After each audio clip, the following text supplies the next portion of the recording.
Hi mash. Hey, doing good. thank you. నాకు ఇంకో ప్రశ్న ఉంది. మీరు చాలాసార్లు నాకు కూడా చెప్పారు రీడింగ్ బుక్స్ Yeah, మంచిది టు గ్రో ఇన్ లైఫ్ అన్నారు. yeah, కానీ reading books in our culture, నేను I'm part of the culture, okay. నాకు అసలు రీడింగ్ బుక్సే ఇష్టం లేదు. మీరు చాలాసార్లు ఎంకరేజ్ చేశారు కాదు. ఇన్ ద అదర్ వే మీకు reading books is a gift. మీరు ఎట్లా ఎంకరేజ్ చేస్తారు బుక్స్ రీడ్ చేయమని, ఎలా ఇంట్రెస్ట్ కలిగిస్తారు?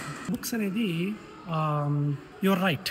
ఇప్పుడు ఒక ఫిజికల్ బుక్ తీసుకుని చదవటం అనేది కొంచెం, ఎందుకంటే మన అటెన్షన్ బాగా డిస్ట్రాక్షన్స్ బాగా ఎక్కువ కాబట్టి, మనకి అటెన్షన్ స్పాన్ తక్కువ కాబట్టి ఒక బుక్ని తీసుకుని దాంతో కూర్చోవటం చాలా కష్టం. అయితే ఇది ఒక హాబీ కిందో లేకపోతే ఇది నాకేదో ఒక టైం పాస్ అనో కనుక కూర్చుంటే అది జరగని పని. ఓకే, సో దీన్ని ఒక పని కింద, అంటే మీరు చేసే పనుల్లో ఒక పని కింద పెట్టుకోవాలి. ఒక డిసిప్లిన్తో ప్రతిరోజు ఏదో కూర్చేసుకుని ఒక 50 పేజీలు 100 పేజీలు అట్లా కాదు. Begin with 2-3 pages.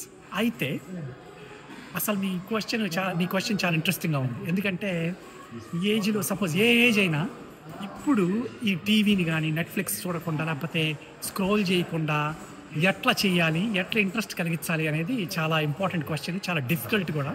అయితే నేనేమంటానంటే ఈ నావెల్స్తో లేకపోతే ఒక టైం పాస్ లాంటి బుక్స్తో బిగిన్ చేయకుండా క్లాసిక్స్తో బిగిన్ చేయండి. Especially stoicism. అంటే మీరు కనుక ఒక ఆంటర్ప్రెన్యూరియల్ జర్నీలో ఉన్నా, అంటే ఒక బిజినెస్ స్టార్ట్ చేయాలన్నా లేకపోతే ఆల్రెడీ ఒక బిజినెస్ ఆంటర్ప్రెన్యూరియల్ జర్నీలో ఉన్నా కూడా, లేదా ఈవెన్ జాబ్స్ వాటిల్లో ఉన్నా కూడా, మీరు ఒక స్టాయిసిజం బుక్స్ తీసుకోండి. లేకపోతే ఒక జెన్ మీద, స్టాయిసిజం అంటే మార్కస్ అవ్రేలియస్ కానీ సెనెకా బుక్స్ కానీ, ఇట్లాంటి మీరు బిగిన్ చేయండి. ఇది ఒకళ్ళు చెబితే చేసేది కాదు. నేనేమని చెప్పగలనంటే మీరు చెయ్యండి, మీరు చేస్తే మాత్రం మీకు చాలా బెనిఫిట్స్ ఉంటాయి అని చెప్తా. అది ఎట్లా చెయ్యాలి అనేది మాత్రం మీరు చూసుకుని పొద్దున్నే లేచి, ఇష్టం ఉన్నా లేకపోయినా ఒక పేజ్ అయినా 2 పేజెస్ అన్న, ఓకే, అట్లా చేసుకుంటా పో.